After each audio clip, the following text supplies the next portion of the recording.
नमस्कार दोस्तों, हम लेक्चर 5 में आगे बढ़ते हैं अपने टीडीएस के कोर्स में। आई होप सो आपको टीडीएस का कोर्स हमारा अच्छे से समझ आ रहा होगा। 194 I deduction for TDS on rent. Sir आपने बोला था हम सर्विसेज कवर कर रहे हैं मेजरली इन टीडीएस, तो अब ये सर्विस रेंट की आएगी। रेंट इज अ सर्विस और नॉट, क्योंकि उसमें आपको एक गुड्स तो बेच नहीं रहे, तो it is by default rent. और क्या करोगे, इसको रेंट को हम सर्विस ही मान रहे हैं एक टाइम के लिए। अभी के लिए फिलहाल आप सर्विस मानिए इसको, कि आपने रेंट पे किसी को जमीन दी और वो बंदा उसमें रह रहा है या ऑफिस बना रहा है या क्या कर रहा है, आइए वो डिस्कस करते हैं क्या है। Heading of section is TDS on rent. TDS on rent covers. अब आप पहले सोचिए कि किस किस चीज के लिए आप रेंट पे ले सकते हो। आप रेंट पे प्लांट एंड मशीनरी ले सकते हो या लैंड एंड बिल्डिंग ले सकते हो। और क्या ले सकते हो रेंट पे? प्लांट एंड मशीनरी, कोई फर्नीचर ले सकता हूँ। और क्या ले सकता हूँ? Land and building. खाली प्लॉट किसी से लिया, उसने बना के दिया आपको, आपने एक फ्लोर लिया और फ्लोर के अंदर हो सकता है फर्नीचर किसी और ने दिया हो। ठीक है, फर्नीचर का वो रेंट ले रहा हो, प्रॉपर्टी का रेंट वो ले रहा हो। ठीक है, अब एक और केस है जिसमें टीडीएस ऑन रेंट कटता है, वो सेपरेटली हम डिस्कस करेंगे। पहले वो देख लेते हैं।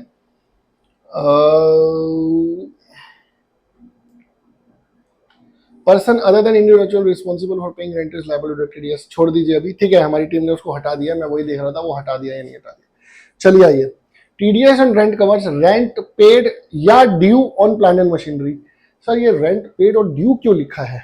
क्योंकि टीडीएस का प्रोविजन ये कहता है कि अगर आपने अपने खातों के अंदर, अपनी बुक्स के अंदर उसको खर्चा बुक कर दिया तो टीडीएस उसी दिन कटना है, या आपने पे कर दिया, ड्यू कर दिया या पे कर दिया, उसी दिन टीडीएस बुक होना है जी।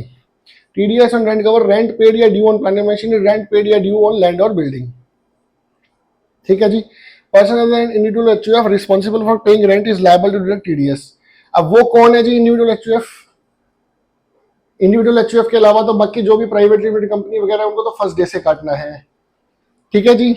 Also individual HUF subject to 1 crore या 50 लाख लिमिट। अपने इंडिविजुअल को और एचयूएफ को वही 1 करोड़ बिजनेस की लिमिट अलाउड है, वही पिछले साल वाली जो हमने बेसिक्स में कवर की थी।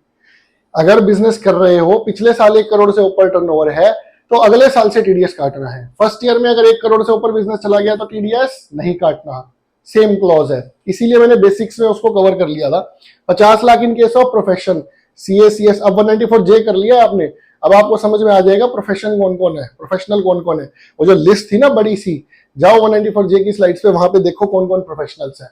दे ऑल आर प्रोफेशनल, जिसमें हमने हर्षा भोगले साहब की बात करी थी, रवि शास्त्री भाई साहब की बात करी थी, सीए सीएस लॉयर सबकी बात की थी, आर्किटेक्ट, कमेंटेटर, फिल्म एक्टर भी थे शायद उसमें।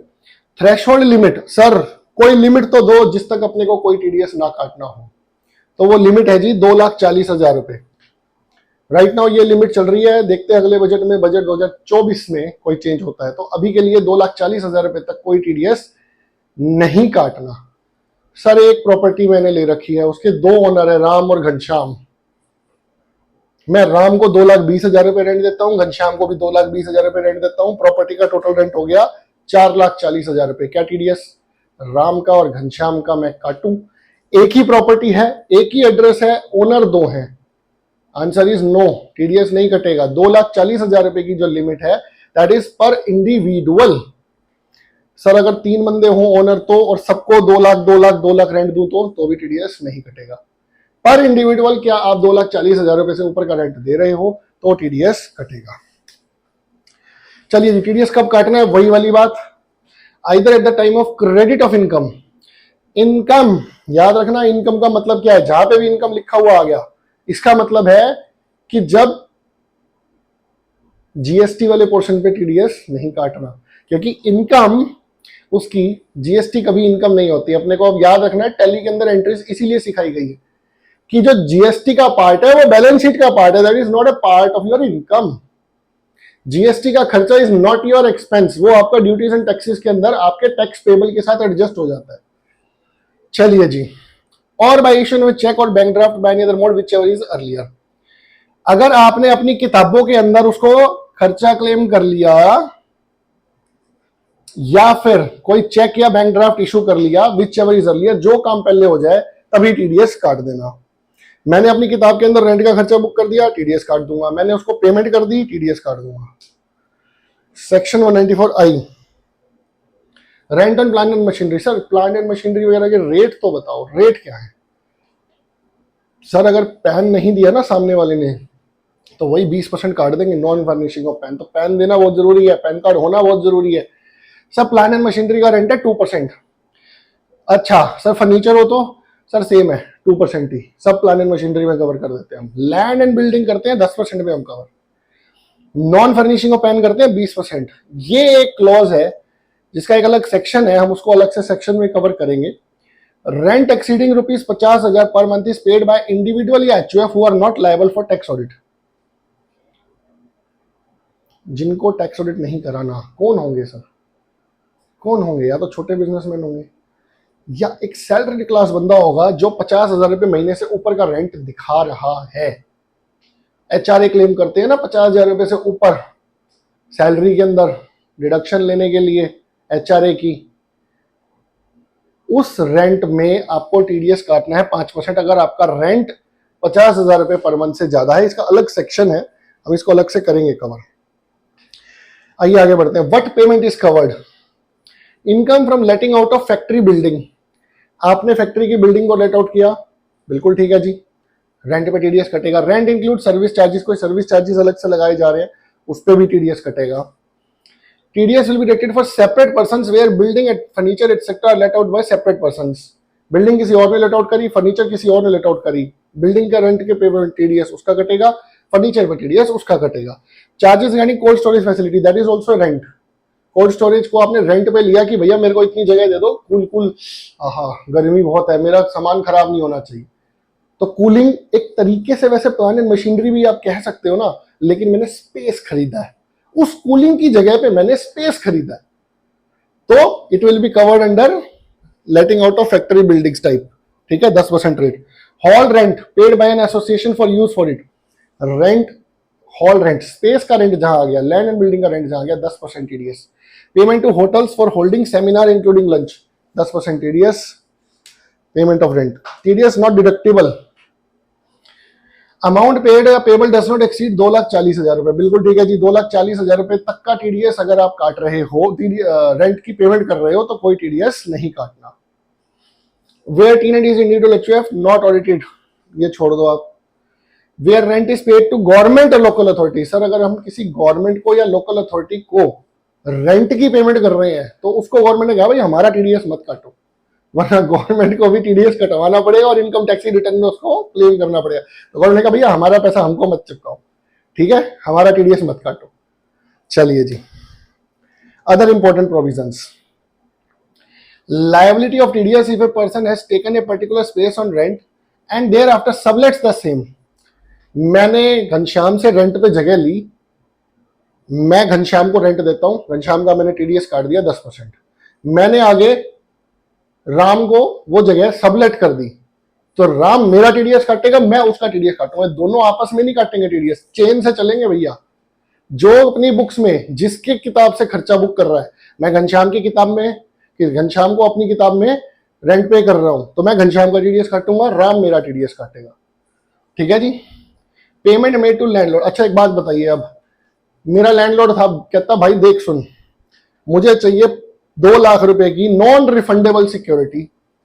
पहले आप सिक्योरिटी समझो, 2 महीने की सिक्योरिटी लेते हैं नॉर्मली रेंट के अंदर, यही चलती है मार्केट की प्रैक्टिस। 2 महीने की रेंट की सिक्योरिटी ले लेते हैं और पहले महीने का रेंट एडवांस ले लेते हैं। तो टीडीएस कब काटना है? पहले महीने का, मान लीजिए 30,000 रुपए महीने का रेंट हुआ और 3 महीने का इकट्ठा हो गया एक तरीके से, 2 महीने की सिक्योरिटी 60,000 रुपए और 30,000 रुपए का एडवांस रेंट, 90,000 रुपए ले लिए। आज टीडीएस किस पे काटूं? सिर्फ 30,000 के ऊपर जो एडवांस रेंट गया है। 60,000 रुपए सिक्योरिटी डिपॉजिट जो है, अब इस पे डिपेंड करेगा ये रिफंडेबल सिक्योरिटी डिपॉजिट है या नॉन रिफंडेबल सिक्योरिटी डिपॉजिट है। आप खुद सोचो, अगर ये नॉन रिफंडेबल सिक्योरिटी डिपॉजिट है तो इस पे टीडीएस कटना चाहिए भैया, सामने वाले की इनकम बननी चाहिए। अगर ये रिफंडेबल सिक्योरिटी डिपॉजिट है तो मैंने जब रिफंड देना ही है, जब मैंने रिफंड देना ही है उसका, तो मेरा टीडीएस नहीं कटना चाहिए, मेरी इनकम वो नहीं बननी चाहिए। तो अगर ये in the nature advance rent और नॉन रिफंडेबल डिपॉजिट है, अगर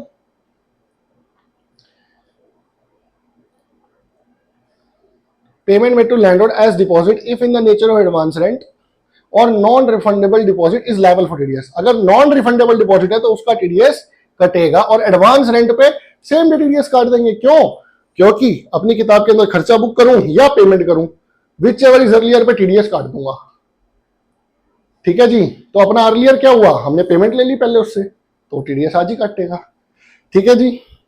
TDS under section 194I is not related to sharing of the proceeding of film.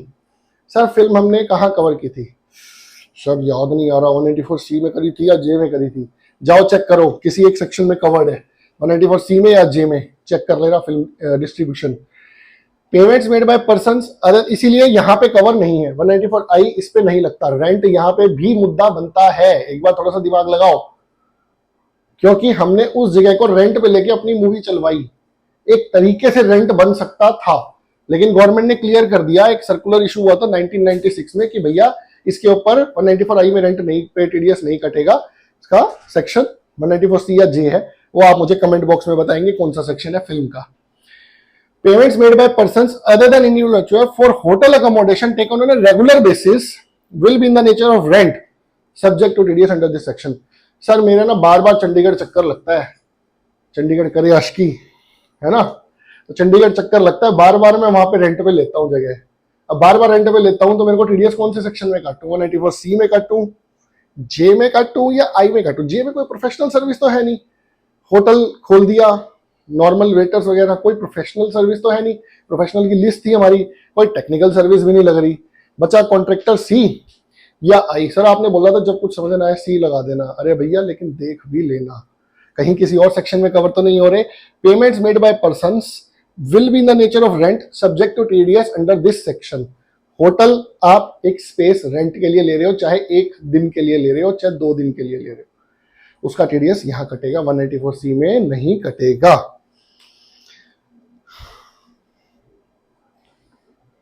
अच्छा जी, रेंट की जगह नोमेनक्लेचर चेंज कर दिया।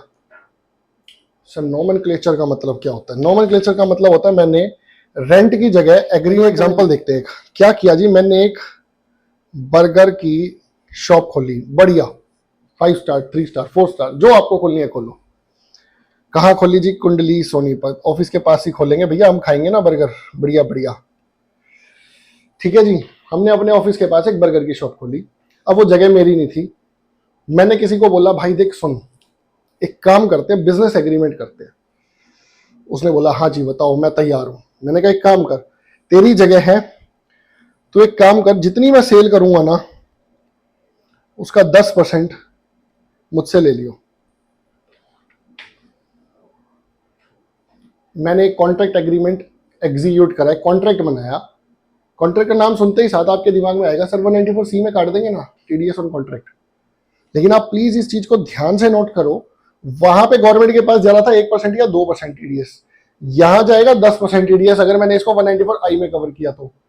सर जगह की वजह से मैं उसको कुछ पैसा दे रहा हूं as a percentage of sales. TDS ideally should be under 194I। Indirectly वो रेंट में उसको पास ऑन कर रहा हूं, नाम कुछ भी रख के। यही गवर्नमेंट ने क्लियर किया। Tax is to from rent paid by whatever name called for hire of a property, the incidence of deduction of TDS does not depend upon the nomenclature. आपने नाम कुछ भी रख दिया अपने एग्रीमेंट का, that does not matter at all in contract business centre agreement used. इसने contract में बिजनेस सेंटर एग्रीमेंट यूज किया, लेकिन टीडीएस गवर्नमेंट ने कान पकड़े बोला बेटा 194I में काटो। ठीक है, ज्यादा शाणे मत बनो भैया, गवर्नमेंट गवर्नमेंट है। इन केसेस में the tenant makes a non refundable deposit, ये क्लियर हो चुका है, अगर नॉन रिफंडेबल डिपॉजिट है, tax would have to be deducted at source as such deposit represents the consideration for the use of a land or building and therefore partakes the nature of rent as defined in section 194I। If however the deposit is refundable, अगर वो refundable है तो कोई TDS नहीं कटेगा क्योंकि वो पैसा वापस देना है। No tax would be deductible at source। अच्छा जी, अब थोड़ी सी टैक्स प्लानिंग करते हैं जी। सर ये बहुत अच्छी चीज है, टैक्स कम करवाओ आप। टैक्स कैसे कम करें? राम ने जगह रेंट पे ली, ठीक है जी, उस जगह का म्यूनिसिपल टैक्सेस था मान लीजिए 5,000 रुपये। राम ने बोला जी शाम को, जिसकी जगह थी, कि शाम भाई एक काम कर, मुझसे रेंट ले ले 50,000 रुपये महीना। ठीक है जी, शाम ने बोला भाई मुझसे 50,000 रुपये महीने का रेंट ले ले। सॉरी, राम ने बोला शाम को कि भैया मुझसे 50,000 रुपये महीने का रेंट ले ले। शाम बोला भाई सुन मेरी बात, तू एक काम कर, मेरे को तो दे दे 45,000 रुपये, और वहां ना 5,000 रुपये का एक मंथली म्यूनिसिपल टैक्स आता है, वो तू डायरेक्ट जमा करा दियो। तो क्या राम के प्रॉफिट एंड लॉस में क्या बुक होगा? एक तो 5,000 रुपये का म्यूनिसिपल टैक्स, एक 45,000 रुपये महीने का रेंट, या 50,000 रुपये महीने का रेंट और म्यूनिसिपल टैक्सेस बुक ही ना करो। दोबारा अब हम बनाते हैं राम का profit and loss account. Ram का 5,000 रुपये म्यूनिसिपल टैक्सेस, 45,000 रेंट, या फिर सीधा रेंट 50,000 रुपये। अगर मैंने रेंट 45,000 दिखाया तो टीडीएस काटूंगा 45,000 पे, अगर मैंने रेंट 50,000 दिखाया तो टीडीएस काटूंगा 50,000 रुपए के ऊपर। तो आइए पढ़ते हैं इसको। गवर्नमेंट ने क्या कहा? The basis of tax deduction at source is income by way of rent. Rent has been defined in explanation this to mean any payment under any lease tenancy agreement for the use of any land or building. Thus, if municipal taxes, ground rent are borne by the tenant, no tax will be deducted on such sum. यानी कि अगर municipal taxes tenant ने पे करे 5,000 रुपये महीना, वो खर्चा भी बुक कर लेगा अपनी किताब में, यानी कि फर्स्ट वाला ऑप्शन जाएगा। 5,000 रुपये का म्यूनिसिपल टैक्सेस लिखेगा, 45,000 वो क्या बुक करेगा अपनी किताबों के अंदर?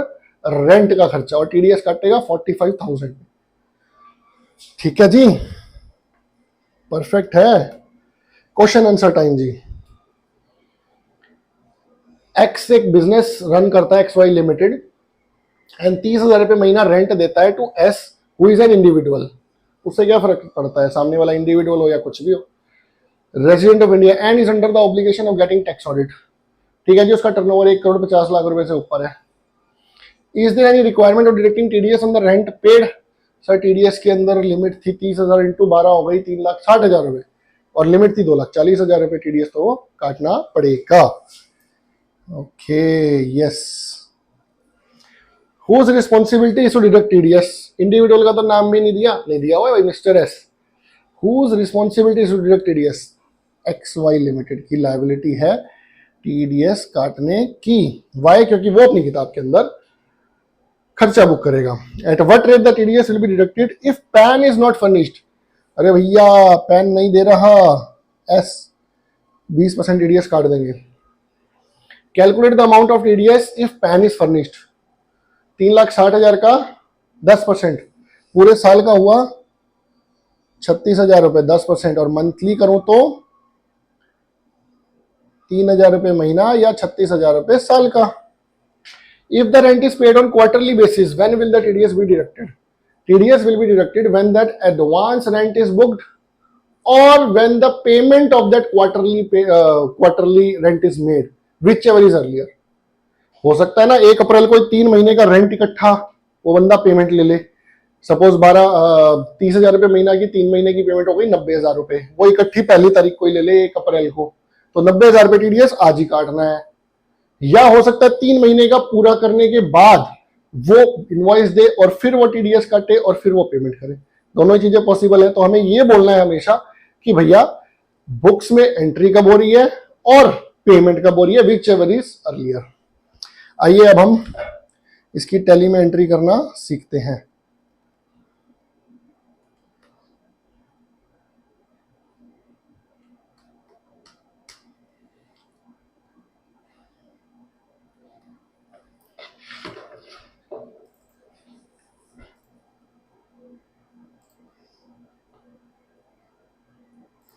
चलिए जी, हमारी टैली है एबीसी प्राइवेट लिमिटेड। थोड़ा सा छोटा कर लिया जाए इसको, हाँ अब कुछ ठीक है। चलिए जी, अकाउंटिंग वाउचर्स पे चले जी। हम एजुकेशनल मोड में टैली चल रही है, तो 1 तारीख और 2 तारीख को ही मैं एंट्री कर सकता हूँ हर महीने की। 1 जून को एंट्री करते हैं। आप आगे बढ़े, थोड़ा सा डेट आगे बढ़ाएं। अप्रैल मई में ही सारी एंट्री कर दी। रेंट क्या एंट्री करूँ? रेंट को किसके अंडर क्रिएट करूं? पहली बात तो रेंट का मेरा हेड ही क्रिएटेड नहीं है। Rent under indirect expenses not applicable, हम जीएसटी एप्लीकेबल नहीं कर रहे हैं। तो रेंट को मैंने क्रिएट किया जी इनडायरेक्ट एक्सपेंसेस में। ठीक है जी। सर ये तो पेमेंट वाउचर है, कैसे उठाएगा? पहले जर्नल वाउचर करो सर इसको। लो बच्चों लो, जर्नल वाउचर कर दिया मैंने। रेंट अकाउंट डेबिट, कितने का रेंट दिखा? चलो जी 1,00,000 रुपए महीने का दिखाते हैं। क्रेडिट, क्या नाम डाला जाए जी? रेंट, कोई बढ़िया सा नाम नहीं आ रहा याद सर। आप एक काम करो, ओल्ड सी राकेश रख दो, चलो ठीक है। सन्ड्री क्रेडिटर्स या डेटर्स? क्रेडिटर्स। ठीक है जी, जीएसटी में इसके ऊपर एप्लीकेबल नहीं कर रहा हूँ। ठीक है जी। Rent account debit to Rakesh 1 June 2022। अब 1 जून को ही मुझे टीडीएस बुक करना है, तो टीडीएस पेबल 1,00,000 का 10%, 10,000 रुपये मैं मान के चल रहा हूँ वो प्रॉपर्टी का रेंट है। तो 1 मिनट, राकेश 10,000 रुपये टू टीडीएस पेबल 10,000 रुपये। ठीक है जी। 1 जून को ही मैंने टीडीएस बुक कर दिया। मान लीजिए 1 जून को ही अपने पेमेंट कर देते हैं, या 1 जुलाई को पेमेंट कर देते हैं। वैसे एडवांस में चलती है रेंट की पेमेंट, पर चलो कोई बात नहीं। तो राकेश को कितनी पेमेंट करूंगा मैं? 10% तो टीडीएस कट गया, 90,000 रुपये कैश। कैश नेगेटिव पहुंच गया जी। 1 मिनट रुकिए, पहले हम अपना प्रॉफिट एंड लॉस देखते हैं जी। खर्चा हमारा 1,00,000 से बुक हो गया। बैलेंस शीट में आते हैं जी। 10,000 रुपये ड्यूटीज एंड टैक्सेस में आ गया जी हमारा। सन्ड्री क्रेडिटर्स 90,000 रुपये से आ गया राकेश का बैलेंस। 10,000 रुपये मैंने टीडीएस पेबल में बुक कर दिया। लॉस आ गया 1,00,000 रुपये का। वाई? क्योंकि मेरा खर्चा है 1,00,000 रुपये का। अब हम फिर से आते हैं अकाउंटिंग वाउचर में। अब राकेश की पेमेंट कर दो जी 90,000 रुपये। पेमेंट वाउचर में करो सर, फिर एक्सेप्ट नहीं होगा। आप हो मेरे सबसे होनहार बच्चे, आप बताओगे ना मैं कुछ गलती करूंगा तो? बताओगे ना? नहीं सर हम नहीं बताएंगे, हम आपको कंफ्यूज करेंगे। अरे ऐसा मत करना भाई। Rakesh account debit to cash, Rakesh की पेमेंट हो गई। क्या इसका कोई impact profit and loss account पे आएगा? नहीं, सिर्फ पेमेंट करिए भाई, बैलेंस शीट का आइटम है। क्रेडिटर्स खत्म हो गए, कैश खत्म हो गया। ठीक है जी। अगली entry TDS payable account debit to cash. Sir इससे तो इम्पैक्ट होना चाहिए कुछ, प्रॉफिट एंड लॉस में नहीं होगा, सिर्फ बैलेंस शीट में इम्पैक्ट होगा। प्रॉफिट एंड लॉस पे कोई इम्पैक्ट नहीं है। बैलेंस शीट पे 1,00,000 रुपये कैश इन एंड माइनस 1,00,000 रुपये profit and loss minus balance sheet tallied. ठीक है। अब एक काम करते हैं, राकेश के बड़े भैया जीएसटी नंबर वाले हैं, उनके नाम पे सुरेश जीएसटी रेंट। ठीक है, ताकि आपको याद रहे। सन्ड्री क्रेडिटर्स के अंदर बना लेते हैं इनको। अनरजिस्टर्ड, नो रजिस्टर्ड दिखाना पड़ेगा उनको। Regular 06 ABCDE 1 2 3 4 F 2DS। चलो जी कुछ भी डाल दिया हमने जीएसटी नंबर। ये जीएसटी नंबर आ गया जी। अब सुरेश जीएसटी के ऊपर रेंट लगाएगा जी 1,00,000 रुपए के ऊपर 18,000 रुपये। क्या एंट्री करूं? 1,00,000 रुपये, सॉरी सुरेश का नाम क्यों आ रहा है? रेंट का खर्चा बुक करो ना पहले। 1,00,000 रुपये रेंट, डेबिट जीएसटी का इनपुट 18,000 रुपये से, क्रेडिट क्या करूं? टीडीएस पेबल, और सॉरी पार्टी का नाम क्या है जी? सुरेश। सुरेश जीएसटी रेंट 1,18,000 रुपये। ठीक है जी। 1 जुलाई को डाल दीजिए मैंने एंट्री। नो कैश और बैंक अकाउंट क्रेडिटेड। अरे यार तुम पेमेंट क्यों उठा लेते हो? जर्नल में करा करो ना एंट्री। रेंट, ठीक है जी, परफेक्ट हो गई एंट्री। जर्नल में करो बच्चों एंट्री, दिक्कत नहीं आएगी। ठीक है। 1,18,000 रुपये से मैंने रेंट का खर्चा बुक कर दिया। अब इससे क्या इम्पैक्ट आया मेरे प्रॉफिट एंड लॉस के अंदर? रेंट आ गया जी 2,00,000 रुपये का। जीएसटी नहीं आया यहाँ पे, जीएसटी गया बैलेंस शीट में। वाई? क्योंकि GST under duties and taxes create होता है।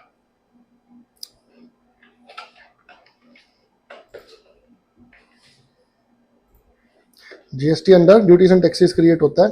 आइए बैलेंस शीट में। अब ड्यूटीज एंड टैक्सेस के अंदर जीएसटी पेबल और रिफंडेबल आ गया जी 18,000 रुपये। ठीक है जी। अब टीडीएस बुक करो जी इसका। अकाउंटिंग वाउचर में दोबारा गए, Suresh GST rent GST rent, Suresh GST rent, इसके ऊपर कितना टीडीएस काटो सर? 1,18,000 रुपए का बैलेंस है इसका। आप एक काम करो ना सर, 1,18,000 रुपए के ऊपर 10% काट दें, काट दे, काट दे। No, GST is not his income. Suresh की इनकम नहीं है जीएसटी, तो हमें बेसिक पे टीडीएस काटना है। 1 लाख के ऊपर मान लीजिए 10,000 रुपए मैंने काट दिए, 10,000 ही होंगे, 1 लाख कर दिए। क्रेडिट टीडीएस पेबल 10,000 रुपये 1 जुलाई को टीडीएस पेबल बुक कर दिया। इससे क्या इम्पैक्ट हुआ जी? प्रॉफिट एंड लॉस पे कोई इम्पैक्ट नहीं हुआ जी। रेंट सिर्फ 2 लाख रुपए बुक हुआ, बैलेंस शीट पे गया मैं, ड्यूटीज एंड टैक्सेस में गया मैं, टीडीएस पेबल मेरा 10,000 रुपये लाइबिलिटी साइड में आ गया, 18,000 रुपये का मेरा इनपुट आ गया जीएसटी का। ये दोनों आपस में सेट ऑफ नहीं होते हैं, वो इनकम टैक्स है, वो जीएसटी है, उसकी उधर पे करो, उसकी उधर पे करो। ठीक है दोस्तों, तो आइए अब टीडीएस पे कर देते हैं जी। इसका टीडीएस पेबल कितना है जी? अच्छा, 1 जुलाई को बिल आया है, टीडीएस काट दिया 1 जुलाई को। जमा कब कराना है? 7 अगस्त। ठीक है, और टीडीएस की रिटर्न कब जाएगी? जुलाई, अगस्त, सितंबर, सर 31 अक्टूबर को। टीडीएस सर्टिफिकेट कब निकलेगा? अक्टूबर के बाद 15 दिन और, 15 नवंबर। ठीक है, टीडीएस पेबल टू कैश, हमारे पास तो कैश ही है भैया, बैंक में तो कुछ है ही नहीं। चलिए जी, पेमेंट कर दिया। पेमेंट, वो पेमेंट एंट्री भी जर्नल में उठा लेता है, तो ऐसी कोई दिक्कत नहीं है। प्रॉफिट एंड लॉस पे कोई इम्पैक्ट नहीं आया जी। बैलेंस शीट में देखते हैं जी हम, ड्यूटीज एंड टैक्सेस में सिर्फ जीएसटी का इनपुट रह गया, टीडीएस पेबल खत्म हो गया क्योंकि मैंने उसकी पेमेंट की एंट्री कर दी। अब ये है मेरा सुरेश का 1,18,000 रुपए का बिल था, 10,000 रुपए का टीडीएस कट गया, बाकी कितना बचा? 1,08,000 रुपए, वो पे कर देते हैं। आओ सुरेश को 1,08,000 कैश, सब कुछ एक ही डेट पे कर देते हैं सर हम। ठीक है, प्रॉफिट एंड लॉस पे इसका कोई इम्पैक्ट नहीं पड़ेगा, सिर्फ रेंट आएगा। बैलेंस शीट में इसका कोई इम्पैक्ट, बैलेंस शीट पे इसका सिर्फ ड्यूटीज एंड टैक्सेस 18,000 रुपए का इनपुट रह गया है। प्रॉफिट एंड लॉस में 2 लाख के रेंट हो गए, 1 लाख पहले वाले का विदाउट जीएसटी, दूसरा उसका बड़ा भाई सुरेश। ठीक है, जीएसटी का इनपुट हमारा वहां पहुंच गया, और कैश इन हैंड माइनस 2,18,000 रुपए। आशा करता हूं रेंट का सेक्शन आपको क्लियर है। 194i हम दोस्तों, मैं मानता हूं थोड़ा सा डिटेल्ड चल रहे हैं, क्योंकि मैं आपको टैली में हर एक सेक्शन की वीडियो बना के दे रहा हूं, इससे आपकी रिवीजन हो जाएगी। आप ऐसे ही रिवीजन साथ साथ कीजिए, ताकि आपको एक्चुअल इंपैक्ट पता चलने लग जाए कि जीएसटी कहां मूव कर रहा है, आपको फ्लो पता चल जाए, एंट्री का फ्लो कहां जा रहा है। इसीलिए मैं एक एक एंट्री के बाद आपको खोल के दिखाता हूं, इसका इंपैक्ट यहां गया है। ठीक है ना? आप ऐसे ही हमारे चैनल के साथ जुड़े रहिए, हम ऐसे ही आपके साथ नए नए सेक्शंस डिस्कस करेंगे टीडीएस के आगे आने वाली वीडियोस में। जय हिंद दोस्तों। Learn something from everyone you meet in your life, whether they are your juniors or seniors, because nobody knows everything, but everybody knows something. And education and hospitalization should never be commercialized. Jai Hind.